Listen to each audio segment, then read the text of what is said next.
I get a lot of inspiration from the YouVersion Bible app. There are so many great devotionals that provide direction for any job field, but I have found that I can equate much of my learning from the app and the devotionals into my field of education. I want to start with a quote that I read in one of my devos. Wise people listen to other wise people. How profound is that? We have to learn to be open to criticism and correction from others. I recently started working with someone who has an excellent educational resume. He quickly became a really great thought partner and a mentor in helping me further my career and then make a transition into a position that I actually hadn't previously considered. I'm embracing every piece of feedback that he gives me, even when he told me that I looked like a homely school teacher in a photo that I had on my resume. And as I looked at it, he was correct. But using his feedback and guidance, I rewrote my cover letter to be much more professional and tailored to the position that I was seeking. One of our colleagues asked me if he was still tearing apart my cover letter, and of course I said, no, he's moved on to my resume now. You'll be glad to know that I deleted that homely teacher picture and restructured my resume to be much more professional and streamlined. Now, I could have let his feedback and his guidance make me feel bad and hurt my feelings, but after being unsuccessful in obtaining a position in the area that I was seeking, I chose to embrace his wisdom instead and make changes that helped me get the position that I was seeking. He has much more experience than I do, and he certainly did not have to help me, but he chose to, and he chooses to move others forward, to help others move up the ladder. He pushes them up the ladder rather than stepping on the fingers of others to get himself to the top. He has the qualities that it takes to be a model leader of excellent leadership. So today, I'm talking about leveling up your leadership.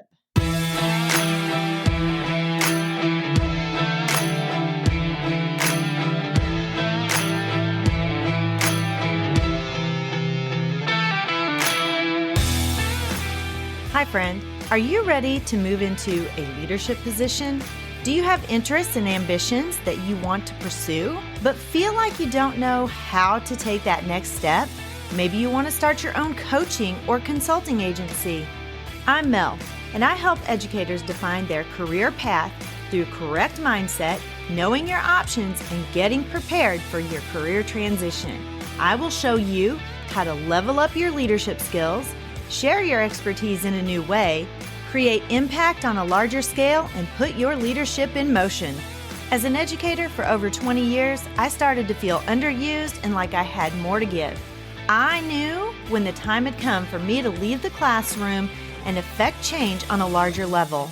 Now, I'm ready to help you determine where your talents and skills mesh with your passions and interests, put your leadership in motion, and move into that next phase of your educational career journey. Let me help you define your career path by having the right mindset, knowing your options, and getting prepared for that next leadership position. So power up and put your leadership in motion.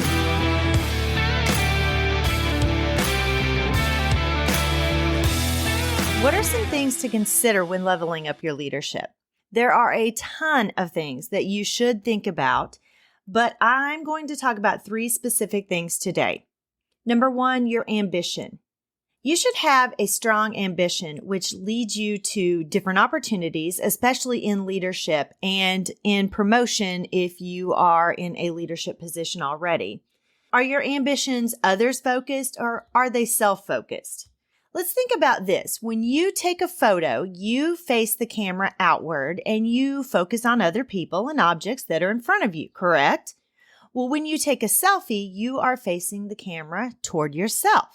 Now, that doesn't mean that you shouldn't take a selfie every now and then to reflect on yourself, but the main goal is to look forward and to serve others. Number 2, develop yourself. You're going to need to clarify your God-given gifts and talents, what your strengths and weaknesses are, and where your passions and interests lie. And you're going to want to develop any skills that are weak, but that will help push you toward your goals. We talk about growth mindset in education all the time, and that is an excellent topic to discuss and to always reach for. But when you're thinking about growth mindset, I like to think you're never going to reach your full potential. And I know that sounds defeating and I know it sounds negative, but here's what I'm thinking. You're always going to want to pursue more.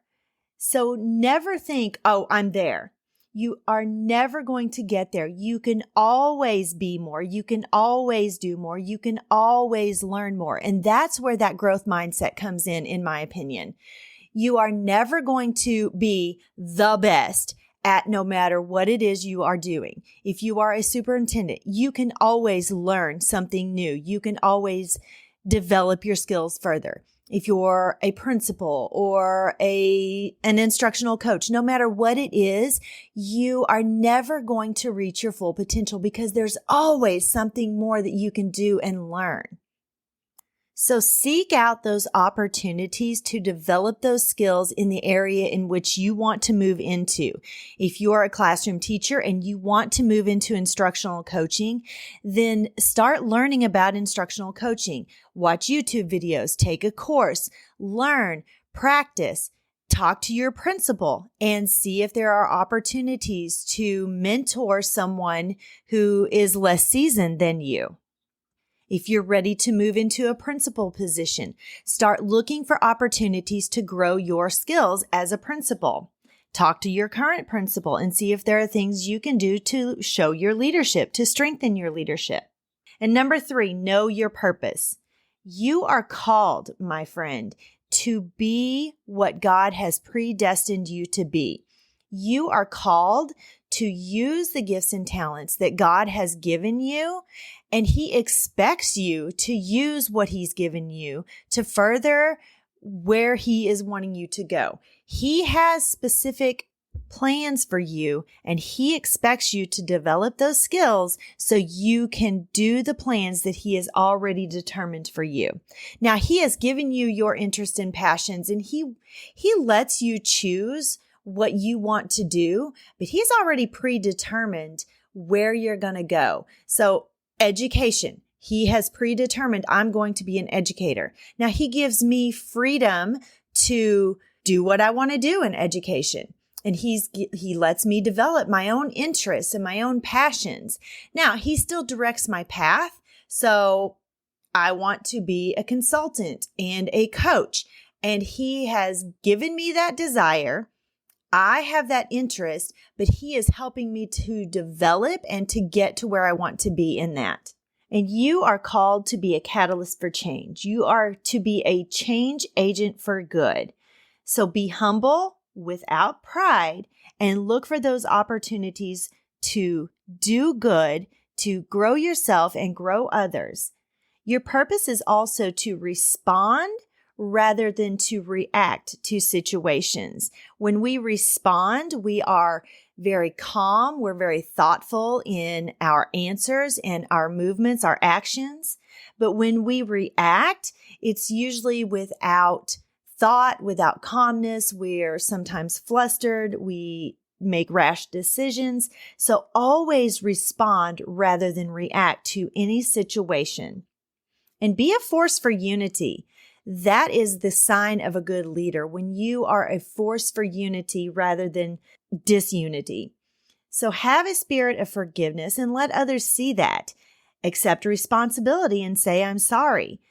Always look for a way to calm the situation, to calm the chaos in any situation. My friend, you can be the change that you want to see. So rise to the challenge and step forward, have courage, and move into that leadership position that you are ready to move into. I hope you have an amazing day, and I hope that this episode has blessed you in some way. I would really appreciate it if you would hop on over to Apple Podcasts or Apple iTunes and leave me a 5-star rating and a review. That way my show gets noticed. It helps me to get in front of more people and bring more content to you. And it helps me to know what you are loving about the show or what I need to change. So I would appreciate it if you would do that. And also hit that subscribe button so you never miss an episode. I hope today's show is a blessing to you as you continue on your path toward everything that God has in store for your life. May the Lord bless and keep you. May his face shine upon you and be gracious to you. May the Lord lift you up and give you peace. Bye, friends.